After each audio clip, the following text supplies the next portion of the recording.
सदगुरु की प्यारी साध संगत जियों, संत कबीर और गोरखनाथ जी के बीच में जो ज्ञान चर्चा हुई थी वो प्रसंग आपको बताया। बहुत से लोग कहते हैं कि गोरखनाथ जी, कोई कहता है 8वीं सदी में हुए, कोई कहता है 9वीं सदी में हुए, कोई कहता है 10वीं में, तो कोई 11वीं सदी में, और कबीर साहब 14वीं सदी में हुए।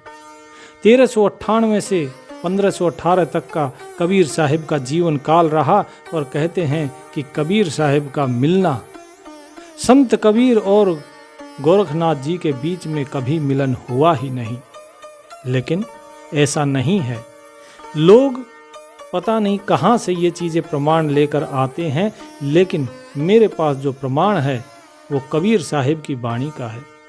कबीर साहिब ने अपने कबीर शब्दावली के अंदर भेद के शब्द जो हैं, उन भेद के शब्द में जो प्रथम शब्द है उसमें गोरखनाथ जी की कबीर साहिब जी से चर्चा है। इसके साथ ही साथ चेतावनी के उपदेश में भी शब्द नंबर 59 और 60 में गोरखनाथ जी की कबीर साहिब जी के साथ जो वार्ता है वो वार्ता बताई गई है। इतना ही नहीं, गुरु नानक देव जी की प्राण सांगली में भी गोरखनाथ जी की गुरु नानक देव जी के साथ चर्चा होती है। ये गुरु नानक देव जी की प्राण सांगली में दिया हुआ है। संत रविदास जी के साथ भी गोरखनाथ जी चर्चा करते हैं। इन सब के साथ चर्चा करने के बाद अंत में वे कबीर साहिब जी के साथ चर्चा करने आए थे। ये प्रमाण बताते हैं, संतों की वाणियाँ बताती हैं कि गोरखनाथ जी और कबीर साहिब जी ये दोनों एक ही काल में मौजूद थे। गोरखनाथ जी अपनी वाणी में भी इस चीज़ का उल्लेख करते हैं। नो नाथ और सिद्ध 84, इनका अंधा ज्ञान, अविचल ज्ञान कबीर का, योगति बिरला जान। ये वाणी गोरखनाथ जी की गोरख वाणी में है। जो लोग प्रमाण चाहते हैं वो ये प्रमाण देख सकते हैं। ये प्रमाण आपको बार बार मिलेगा, हर वाणी में मिलेगा, चाहे वो संत रविदास जी की हो, चाहे नानक जी की, कबीर साहिब जी की, या स्वयं गोरखनाथ जी की वाणी हो। सभी के अंदर ये प्रमाण दिया गया है कि गोरखनाथ जी इन सब के समकालीन थे। उन्होंने हर एक के ज्ञान को टटोला और अंत में जब कबीर साहिब के पास आकर उन्होंने ये ज्ञान ग्रहण किया तो उनको वो जो मुक्ति पद था उसकी प्राप्ति हुई। तो पिछले प्रसंग में जब गोरखनाथ जी कबीर साहिब जी के पास आते हैं, उनकी पहली मुलाकात होती है, तो उन्होंने बताया था कि मन भटकता है। इस मन के भटकाव का कारण और उस मन को स्थिर रखने का उपाय कबीर साहिब ने बताया। इस बार जब दूसरी मुलाकात होती है तो गोरखनाथ जी आते हैं और आके कबीर साहिब जी से फिर से वार्तालाप करते हैं। वो बताते हैं कि आपका जो उपाय था मन को शांत करने का, नियंत्रित करने का, वो कारगर है। अब उन्हें समझ में आना शुरू होता है। लेकिन जब वो आते हैं तो उन्होंने बहुत सी ऐसी बातें सुनी कबीर साहिब जी के बारे में जिससे उनको थोड़ी सी भ्रांति हुई, क्योंकि अनेकों अनेक जगह कबीर साहिब जो थे उनके बारे में पता नहीं अनर्गल क्या क्या बातें हो रही थी कि ये वेश्या के साथ हाथी पे घूम रहे हैं, ये पथभ्रष्ट हो गए हैं। क्योंकि उसी समय कबीर साहिब जी ने काशी के लोगों की परीक्षा ली थी। जब गोरखनाथ जी ने आकर उनसे पूछा कि ये क्या भेद है, तो संत कबीर साहिब ने कहा कि गोरख, बात सिर्फ इतनी सी है कि जहाँ पर भीड़ होती है वहाँ पर जो सच्चा विवेकी पुरुष है, जो सच्चा शिष्य है, वो भीड़ में खो जाता है। क्या कक्षा में भीड़ अगर ज़्यादा हो, कोई शिक्षक जब पढ़ाता है अगर भीड़ ज़्यादा हो, क्या वो सब पर ध्यान दे सकता है? गोरखनाथ जी ने कहा कि नहीं साहिब, ऐसा तो नहीं हो सकता। तो कबीर साहिब जी ने कहा कि बस यही बात थी, भीड़ इतनी हो गई थी कि लोग कर्म नहीं करना चाहते थे। वो चाहते थे कि कबीर ही सब कुछ कर दे। जरा बताओ, क्या शिक्षक सब कुछ कर सकता है? यदि शिक्षक शिष्य को समझाता है लेकिन शिष्य अगर उस पर आचरण ही ना करे तो फालतू की भीड़ बढ़ाकर क्या फायदा? क्या इससे अच्छा ये नहीं है कि जो उत्तम शिष्य हैं, जो सच्चे शिष्य हैं, उन्हीं को पार लगा दिया जाए? बस इतना ही भेद है। इसीलिए एक ये खेल किया, एक नाटक रचा गया संत रविदास जी के साथ, ताकि ये जितनी भी भीड़ है, ये जितने भी अनर्गल लोग हैं, जो व्यर्थ के लोग हैं, ये सब दूर हो सके। और वही हुआ भी। केवल कुछ संत, केवल कुछ ही भक्त साथ में रहे, बाकी सभी वापस चले गए।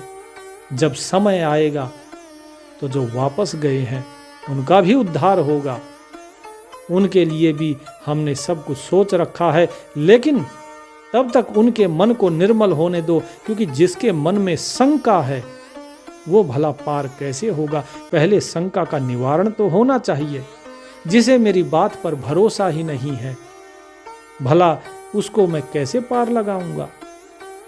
अब हे गोरख, तुम ही बताओ कि जब तुम यहां से गए थे, मुझसे पूछकर कि नाम सुमिरन और मन को स्थिर करने का तरीका क्या है, तो वो मन को स्थिर करने का तरीका तुमने जाकर आजमाया। उसके ऊपर जो भी तुम्हारा अपना अनुभव था, वो अनुभव ग्रहण किया और ग्रहण करने के बाद आज वापस आए हो। तुमने जाना कि उसमें क्या लाभ है, वो सत्य था कि झूठ था। तो इसीलिए हमेशा जो गुरु ज्ञान देता है उसे आत्म अनुभव करना चाहिए। गुरु गोरखनाथ जी ने कहा कि हे साधु, तो अब बताइए मुझे आगे क्या करना होगा। मैंने ब्रह्मा विष्णु महेश तक को सबको तो मैंने पा लिया है। मेरी जो योग सिद्धि है वो सारी सिद्धियां प्राप्त कर ली हैं, लेकिन इसके आगे मैं क्यों नहीं जा पा रहा हूं? तो कबीर साहिब ने कहा कि जो तुम्हारी योग और सिद्धि है, अब तुम शिव के अवतार हो चुके हो, क्योंकि व्यक्ति जिसको प्राप्त करता है वो उसी का अवतार हो जाता है। परमात्मा स्वयं इस धरती पे प्रकट नहीं होता, वो अपने आप को व्यक्त करता है। जिस प्रकार विष्णु के रूप में राम व्यक्त हुए, कृष्ण व्यक्त हुए, ये व्यक्त रूप हैं उस परमात्मा के, अर्थात वो अपने आप को व्यक्त करता है। इसी तरह तुम शिव के रूप में व्यक्त हुए हो, इसी कारण मैंने तुम्हें शिव का अवतार कहा। लेकिन अब समय आ गया है उससे आगे चलने का। अब तुम गुरु गोरखनाथ नहीं, अब तुम्हें सतगुरु गोरखनाथ बनना है। अब तुम्हें उस सतगुरु के साथ एक होना है, और उसका रास्ता है भजन, उसका रास्ता है नाम। कबीर साहिब कहते हैं, अवधू भजन भेद है न्यारा, क्या गाए और क्या लिख बतलाए, क्या भरमे संसारा, क्या संध्या तर्पण के कीन्हे, जो नहीं तत्व विचारा। कि क्या गाओगे और क्या बतलाओगे किसी को, और इस संसार में चाहे कितने ही भटकते रहोगे, उस भेद को नहीं पाया जा सकता। वो भजन का भेद बड़ा ही गहरा है, न्यारा है। न वो संध्या तर्पण से हासिल होता है, वो हासिल होता है तत्व विचार करने से। और जब तक तत्व विचार नहीं किया, तब तक संध्या तर्पण सब कुछ व्यर्थ है। गुरु गोरखनाथ जी ने नम्र होकर पूछा, बोले, हे संत जी बताइए, क्या इसके लिए कोई विशेष रूप धारण करना होगा? क्या विशेष पूजा करनी होगी? कोई विशेष तपस्या करनी होगी? क्या इसके लिए आहार व्यवहार ये सब में कुछ बदलाव करना होगा? कबीर साहब ने कहा कि जो पत्थर की पूजा है उससे कोई लाभ नहीं है। तुम शिवलिंग की पूजा करो, किसी की पूजा करो, उससे कोई लाभ नहीं है। कोई भी भेष बना लो, जिस प्रकार तुमने जटाएं बढ़ाई हुई हैं, चाहे तुम गंजे हो जाओ, चाहे जटाएं रखाओ, इससे कोई फर्क नहीं पड़ना है, क्योंकि परमात्मा को तुम्हारे बाल कटाने या जटाएं रखने से कोई मतलब नहीं है। तुम अपने तन पे राख लगाओ, भभूत लगाओ, उससे परमात्मा को कोई लेना देना नहीं है। तुम क्या फल खाओगे, कौन सा फल नहीं खाओगे, इससे भी प्रभु को कोई मतलब नहीं है। प्रभु इन चीज़ों का भूखा नहीं है।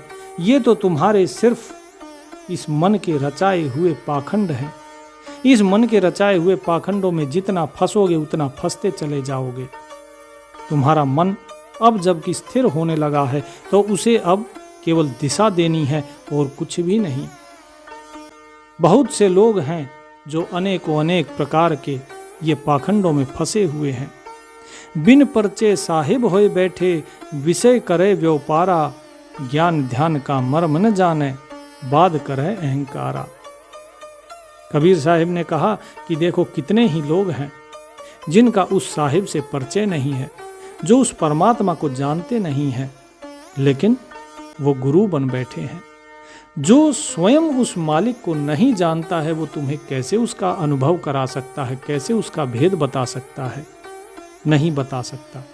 ये लोग केवल विषयों का व्यापार करते हैं, क्योंकि जो व्यक्ति स्वयं विषयों में फंसा हुआ है वो भला तुम्हें उस परम तत्व से कैसे मिला सकता है? वो तुम्हें विषयों के बारे में ही बता सकता है। जो व्यक्ति खेती करता है वो किसान तुम्हें किसानी के बारे में बताएगा, वो तुम्हें व्यापार के बारे में नहीं बता सकता, और जो व्यापारी है वो खेती के बारे में नहीं बता सकता। तो इसी प्रकार जो व्यक्ति विषयों में फंस कर रह गए, भला वो क्या बताएंगे दूसरे को कि भाई किस प्रकार विषयों से मुक्त होना है? नहीं बता सकते। ये पोथी पुराण जितने भी हैं, इन सब के अंदर अनेक ज्ञान दिए हुए हैं, लेकिन उसमें उदाहरण के लिए अगर मैं बताऊं तो माया के बारे में बताया है, माया की प्रबलता के बारे में बताया है, लेकिन वो माया किस प्रकार से तुम्हारे साथ है, क्या इसके बारे में बताया? इसके बारे में वेद पुराणों में प्रमाण नहीं मिलता, उसमें पूर्ण ज्ञान नहीं है। श्री कृष्ण ने भागवत गीता कही, लेकिन क्या उन्होंने लिखी? नहीं लिखी। उन्होंने तो सिर्फ श्री कृष्ण को समझाई थी, और संजय ने भी वो बात केवल धृतराष्ट्र को कही थी। जो श्री कृष्ण कहते रहे वो बातें संजय सिर्फ धृतराष्ट्र को कहते रहे, तो फिर किसने लिखी भागवत गीता? किसी अन्य व्यक्ति ने ही तो लिखी होगी।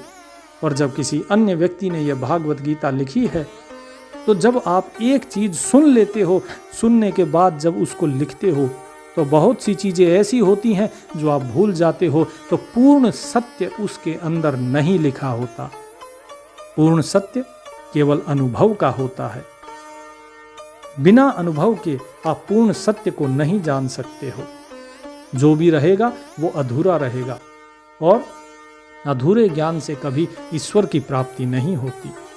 तो जो व्यक्ति विषयों के व्यापार में फंसा हुआ है, जिसने कभी अनुभव किया ही नहीं, वो भला कैसे बताएगा? वो ज्ञान के बारे में, ध्यान के बारे में कैसे बता सकता है? क्योंकि उसका मर्म तो जानता ही नहीं। वो केवल वाद विवाद कर सकता है, वो केवल शास्त्रार्थ कर सकता है कि शास्त्रों में ऐसे लिखा है, शास्त्रों में वैसे लिखा है, और उसका अहंकार कर सकता है। लेकिन अनुभव की जो बात है, अनुभव ज्ञान है, वो नहीं बता सकता है। हे गोरखनाथ जी, एक बार याद कीजिए, जब आप पहली बार मुझसे मिलने आए थे, आपकी और मेरी भेंट हुई थी, तब आप में और आज जब आप आए हैं, दोनों में कितना फर्क है। तो गोरखनाथ जी ने कहा कि सही कह रहे हैं संत जी, उस समय मेरे अंदर अहंकार था, अपनी विद्या का, अपनी सिद्धियों का, अपने योग का अहंकार था। लेकिन जब आपसे मिला, आपसे मिलने के बाद जाते जाते मैंने कहा कि मैं हारा जरूर हूं, लेकिन तुम जीते भी नहीं। मुझे वो बात आज तक याद है। लेकिन जब मेरा मन स्थिर हुआ, मेरा मन स्थिर होने के बाद मैंने जाना कि हार जीत तो थी ही नहीं। आप तो हार जीत से परे हैं। आपको इस हार जीत से कोई मतलब नहीं है। हार जीत तो केवल अहंकारी व्यक्ति के लिए होती है। जो व्यक्ति हारता है वो ज्ञान प्राप्त करता है, जो व्यक्ति जीतता है वो ज्ञानी होता है। दोनों ही सूरत में केवल ज्ञान का आदान प्रदान होता है। वास्तव में ना कोई हारता है ना जीतता है। ये केवल व्यक्ति का मिथ्या अहंकार होता है। और मेरा वही अहंकार तब टूटा जब मैंने आपके बताए हुए रास्ते से इस मन को साधने की कोशिश की। और जब मेरा मन सधता गया तो मेरे आगे से अज्ञान का ये पर्दा हटता गया कि मैं विजयी हुआ या फिर मैं पराजित नहीं हुआ या आप विजयी हुए। ये जय पराजय का जो मेरे आगे द्वंद्व था, ये अज्ञान था, ये दुविधा थी, ये दूर हो गई। कबीर साहब बोले कि हे गोरखनाथ जी, अब जबकि आपकी ये दुविधा दूर हो गई है तो आपकी मन की जो भूमि है, जिस प्रकार खेत की भूमि अगर अच्छे से बहाई जाए, अगर अच्छे से उसको हल से जोता जाए तो उसके अंदर बीज बहुत जल्दी उग जाता है। तो आपके मन की ये जो भूमि है ये अब निर्मल हो चुकी है। अब इसके अंदर इस भक्ति का बीज आराम से बोया जा सकता है। अब उस ज्ञान का बीज जो परम तत्व है उसका बीज आपके हृदय में अब बोया जा सकता है। साहिब ने कहा, अगम अथाह महा अति गहरा, बीज न खेत निवारा, महासो ध्यान मगन होए बैठे, काट करम की छारा। कि ये जो बीज है ये अगम है, इसकी कोई गति नहीं जा पाता, जान नहीं पाता इसे, इसकी थाह नहीं पा पाता, ये इतना गहरा है। अब ये बीज तुम्हारे खेत में बोया जाएगा। और जो लोग अपने हृदय में इस नाम रूपी बीज को लेकर बैठते हैं, इसको बोते हैं और मथते हैं अपने आप को, किसके द्वारा? ध्यान के द्वारा, सुमिरन के द्वारा, और उसी में मगन हो जाते हैं। केवल वही अपने कर्मों के इस मैल को काट पाते हैं। जो जन्म जन्मों से कर्म का मैल इसके ऊपर चढ़ा हुआ है, जो अवगुण चढ़े हुए हैं, जो विकार इसके अंदर भरे हुए हैं, इसके मन को मैला किया हुआ है, उसको शुद्ध कर देता है ये नाम, ये सुमिरन। तुम्हारे जो मन के अंदर मैल की एक परत है, अब वो एकदम स्वच्छ हो जाएगा, ये परत दूर हो जाएगी, क्योंकि तुम्हारा मन स्थिर हो गया। जिस प्रकार एक कुत्ता है, उस कुत्ते को अगर कीड़े पड़ जाएं, वो इधर उधर भागता रहेगा। जब तक वो इधर उधर भागता रहेगा तब तक उसको कोई दवाई नहीं लगा पाएगा। लेकिन जैसे ही वो एक जगह ठहरेगा तभी तो लोग उसे दवाई लगा पाएंगे। और जब दवाई डाली जाती है तो उसके कीड़े मर जाते हैं, कुत्ते को आराम मिलता है और वो फिर से स्वस्थ हो जाता है। ठीक इसी प्रकार ये मन इधर उधर भागता है। सबसे पहले इस मन को स्थिर करना होता है। जब ये मन स्थिर होता है फिर इसके ऊपर ये राम नाम की दवाई डाली जाती है। ये दवाई बड़ी अगम अथाह और गहरी है, और जब ये नाम रूपी दवाई इस पे डलेगी तो इस मन के जो मैल रूपी घाव हैं वो भर जाएंगे, वो साफ हो जाएंगे। और हे गोरखनाथ जी, आपने जो प्रश्न किया भोजन का, तो भोजन तो केवल शरीर करता है। शुद्ध सात्विक भोजन होना चाहिए, केवल सात्विक भोजन। और इसके बाद जो भोजन आत्मा को चाहिए वो भोजन ये बाहर का भोजन नहीं है, वो भोजन है तत्व विचार। जिनके सदा आहार अंतर में केवल तत्व विचार, कहें कबीर सुनो हो गोरख तारो सहित परिवार। कि जिनके हृदय के अंदर आत्मा केवल तत्व का विचार करती है, जिसका भोजन वो तत्व ही है, उसका जो सुमिरन करते हैं उसे ही तत्व विचार कहा जाता है। नाम के सुमिरन को ही तत्व विचार कहा जाता है। तत्व क्या है? तत्व है वो परमात्मा, और उस परमात्मा का विचार करना, यही है तत्व विचार। हे गोरखनाथ जी सुनिए, यदि कोई परिवार इस प्रकार से तत्व विचार करता है, इस प्रकार से नाम सुमिरन करता है, तो केवल एक व्यक्ति नहीं बल्कि पूरा का पूरा परिवार तर जाता है। उसका मैं उद्धार कर देता हूं। जिनके सदा आहार अंतर में केवल तत्व विचारा, कहें कबीर सुनो हो गोरख तारो सहित परिवारा। तो गोरखनाथ जी ने एकदम से आश्चर्यचकित होकर पूछा कि साहेब ये क्या कहा आपने? आप पार उतार देते हैं, सहित परिवार?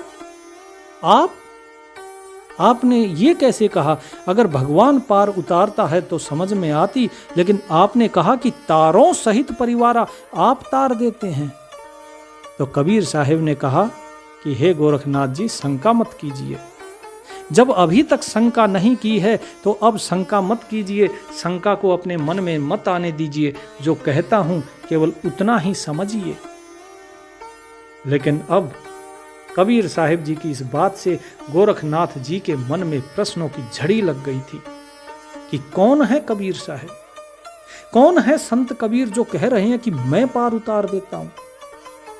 लेकिन वो इतना भी समझ गए थे कि जब इन्होंने मुझे अपने मन को साधने की जब तरीका बताया और बहुत से अनुभव मुझे हुए, ये सारी बातें इन्होंने पहले ही मुझे बता दी थी, तो ये कोई साधारण पुरुष तो नहीं है। लेकिन मन तो आखिर मन ठहरा, मन तो विचार करेगा ही ना।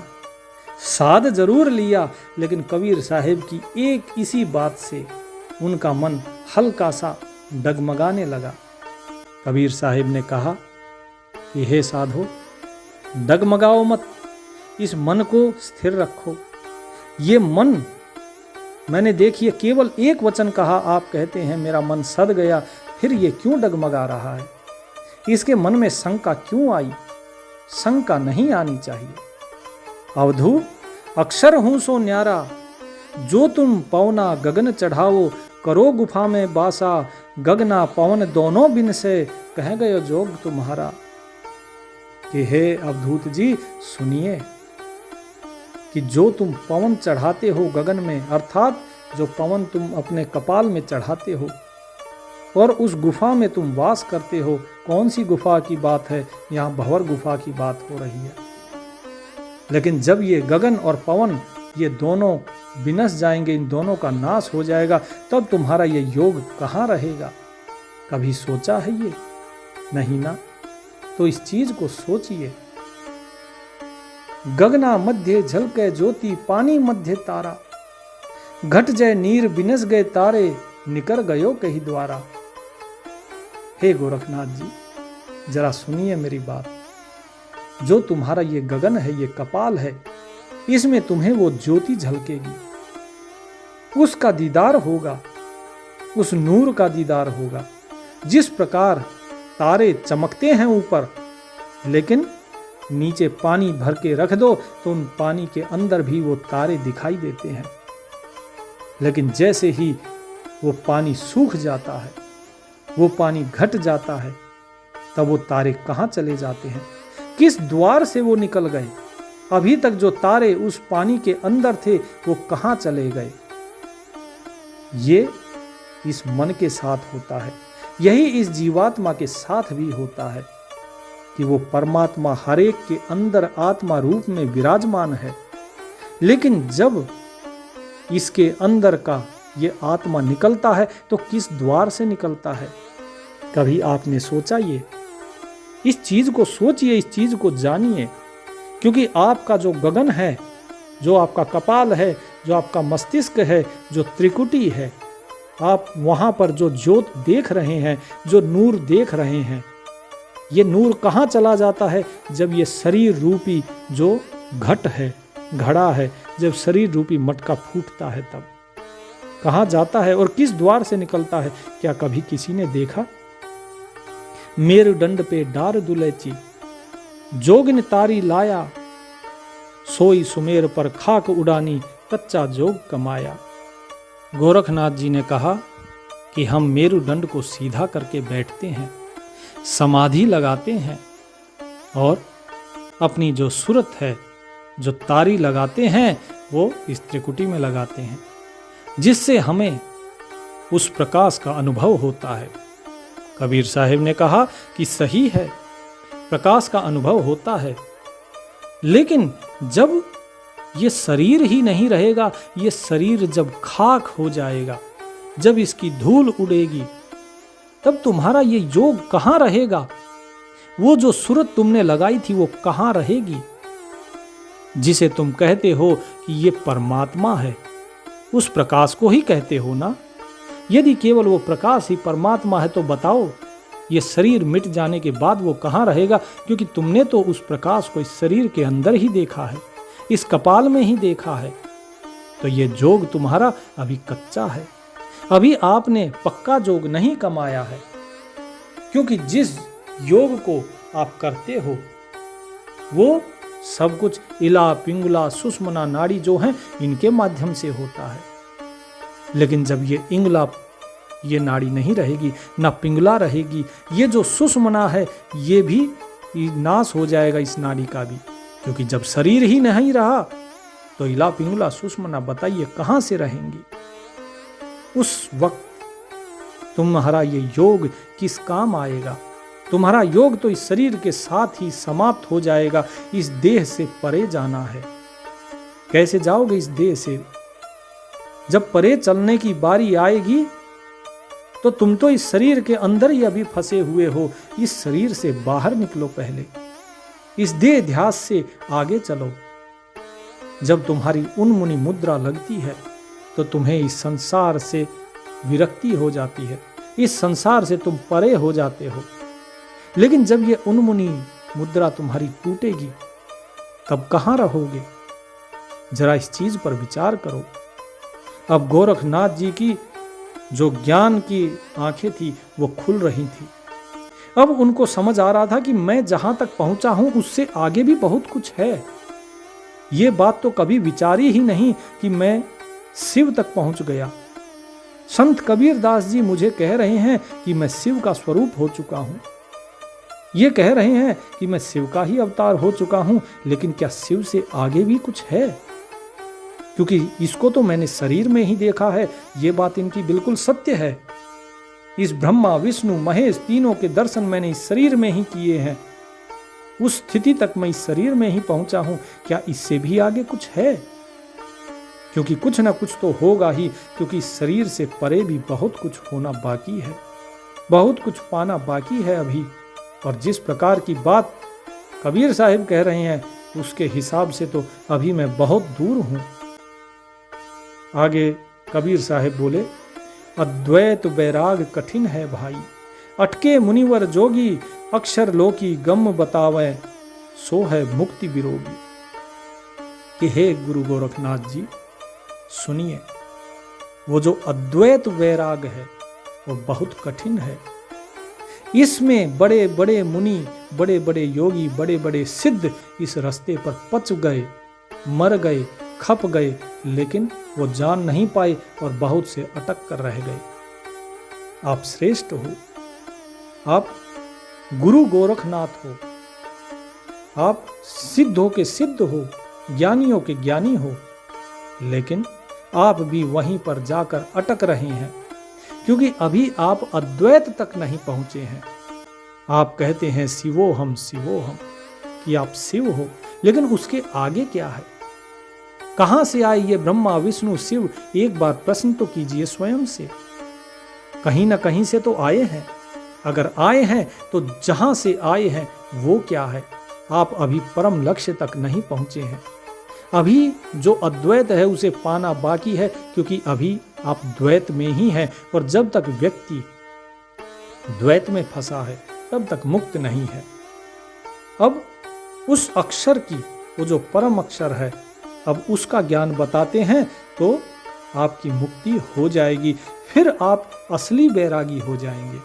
अभी तक आपके अंदर द्वैत का बैराग है कि मैं अलग, संसार अलग।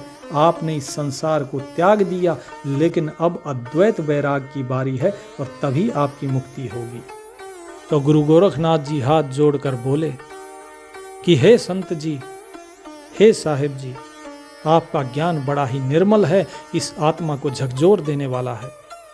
मुझे बताइए, वो रास्ता बताइए जिससे मैं अद्वैत वैराग को पा सकूं। जरा बताइए मुझे, ये द्वैत को कैसे छोड़ा जाए? कौन सा है वो सत्य जो इन सब के पार है? कौन सा है वो लोक, कौन सा है वो परमात्मा? उसे मुझसे कहिए, वो कहा जा सकता है या नहीं कहा जा सकता है, जरा बताइए मुझे, ताकि मेरे जो ज्ञान के पट हैं वो खुल सके। जो मेरे मन का अंधकार अभी भी थोड़ा बहुत कहीं लेस मात्र बचा है, उसे दूर कीजिए। तो कबीर साहिब कहते हैं, कहे और अकहे दो ते न्यारा, सत्य असत्य के पारा, कहें कबीर ताही लख जोगी, उतर जाओ भव पारा। कि हे गुरु गोरखनाथ जी, वह कहने और न कहने इन दोनों से ही परे है वो परमात्मा। वो जो तत्व है उसे ना तो शब्दों में कहा जा सकता है और ना ही नहीं कहा जा सकता है। इसी को कहते हैं अनिर्वचनीय, कि जिसे ना तो कहा जाए और ना कहा जाए, अर्थात वो शब्दों से अलग है, वो शब्दातीत है, ना वो शब्द में आता है ना वो निशब्द में है, इन दोनों से परे है। क्योंकि यदि शब्द है तो निशब्द कौन है फिर? और यदि वो निशब्द है तो जो भी कुछ ये दिखाई दे रहा है, जो हम बोल रहे हैं, ये शब्द कहाँ से आया? इसीलिए वो शब्द अर्थात कहे और अकहे इन दोनों से परे है। वो सत्य असत्य इन दोनों के पार है, ना वो सत्य है ना वो असत्य, इन दोनों से ही परे है वो परमात्मा। और हे योगीराज, आपको केवल उसी को ही देखना है, उसी को ही प्राप्त करना है। यदि उसे प्राप्त कर लिया तो भव सागर से पार उतर जाओगे। इतना कहने के बाद गोरखनाथ जी ने प्रणाम किया और पूछा, बोले साहिब एक प्रश्न, केवल एक प्रश्न। कबीर साहिब बोले कि मैं जानता हूं आपका प्रश्न क्या है, लेकिन जैसे ही आप मेरी बताई गई इस बात को समझ लेंगे, इस बात को धारण कर लेंगे, तो आपके उस प्रश्न का उत्तर स्वयं ही मिल जाएगा। मैं जानता हूं कि आप क्या पूछना चाह रहे हैं। ये जो प्रश्न आपके मन को उत्तेजित कर रहा है, इधर उधर भटका रहा है, इस प्रश्न को प्रश्न ही रहने दीजिए, क्योंकि अभी इस प्रश्न का उत्तर देने का समय नहीं आया है। इस प्रश्न के उत्तर से पहले अपने मन को एक जगह स्थिर कीजिए, अपने पवन के साथ स्थिर कीजिए, नाम सुमिरन कीजिए, नाम के साथ इस मन को लगाइए। जब आपका मन इस प्रश्न से हट जाएगा, जब आपका मन एकदम स्थिर हो जाएगा, जब कोई भी प्रश्न आ जाए लेकिन अगर आपका मन डगमगाएगा नहीं, तब इस भेद को मैं आपको खोलूंगा। अभी जितना मैंने बताया है आप केवल इतने पर ही चलिए। जो मैंने ज्ञान आज आपको बताया है ये परम तत्व का ज्ञान है। इस परम तत्व के ज्ञान को जब आप आत्मसात कर लेंगे तभी उस ज्ञान को आप जान पाएंगे, क्योंकि उस समय मैं जो भी आपको बताऊंगा आप उसका अनुभव कर पाएंगे। अभी यदि मैंने आपके प्रश्न का उत्तर दिया तो आप उसे अनुभव नहीं कर पाएंगे, और अनुभव से बड़ा कोई ज्ञान नहीं होता। और जब तक कोई व्यक्ति अनुभव ना कर ले तब तक उसका जो भी ज्ञान होता है वो थोथा ज्ञान है। आप आए हैं, आप ज्ञान ग्रहण कर रहे हैं, तो उस ज्ञान को अनुभव कीजिए। बिना अनुभव के मैं जो भी बताऊंगा वो सब थोथा है। और मैं नहीं चाहता कि आप जैसा उत्तम योगी, ध्यानी, ज्ञानी और गुरु गोरखनाथ जिसे लोग कहते हैं, वो सिर्फ गुरु गोरखनाथ बन के रह जाएं। मैं चाहता हूं कि आप सतगुरु गोरखनाथ बने। उस सतगुरु के साथ एक होना है। तो जो प्रश्न आज आपके मन में उठाए, इस प्रश्न को प्रश्न ही रहने दीजिए और अपने मन को इस प्रश्न से विचलित मत होने दीजिए। फिर आपको इस प्रश्न का उत्तर मैं दे दूंगा। गोरखनाथ जी प्रणाम करते हैं, कबीर साहिब जी भी प्रणाम करते हैं गोरखनाथ जी को और उन्हें विदा करते हैं। लेकिन ये प्रश्न तो गोरखनाथ जी के मन में रह ही गया कि आखिर कौन है ये कबीर साहिब, आखिर कौन है ये संत कबीर जो जुलाहे के रूप में यहाँ पर बैठे हैं, जिन्होंने ऐसा ज्ञान बताया जो ज्ञान वेद पुराणों में नहीं, जो ज्ञान आज तक मैं जान नहीं पाया, जो ज्ञान आज तक किसी ऋषि मुनि संत ने मुझे नहीं दिया, वो इन्होंने दिया। और ऐसा नहीं है कि ये ज्ञान सिर्फ बातों का था, इस ज्ञान को मैंने अनुभव किया अपने अंदर में। और वो ज्ञान सत्य है। गोरखनाथ जी यही सब सोचते हुए जा रहे थे और उन्होंने दृढ़ निश्चय किया कि मैं अपने मन को स्थिर करूंगा ताकि मेरा मन किसी भी प्रश्न से विचलित ना हो, और जिस दिन मेरा मन स्थिर हो गया उस दिन मैं फिर आऊंगा और यही प्रश्न फिर कबीर साहिब से करूंगा ताकि मुझे इस प्रश्न का उत्तर मिल सके, लेकिन शांत मन से, विचलित मन से नहीं, क्योंकि ये तो मैं समझ गया कि संत कबीर जी मन को पढ़ लेते हैं। इसके बाद गोरखनाथ जी चले जाते हैं, लेकिन तीसरी जो अंतिम भेंट होती है कबीर साहिब के साथ गुरु गोरखनाथ जी की, उस अंतिम भेंट में क्या रहस्य उजागर होता है वो हम अगले भाग में बताएंगे। तब तक के लिए प्रभु का सुमिरन कीजिए और जो ज्ञान बताया है इस ज्ञान को आप भी आत्मसात कीजिए। सत साहिब।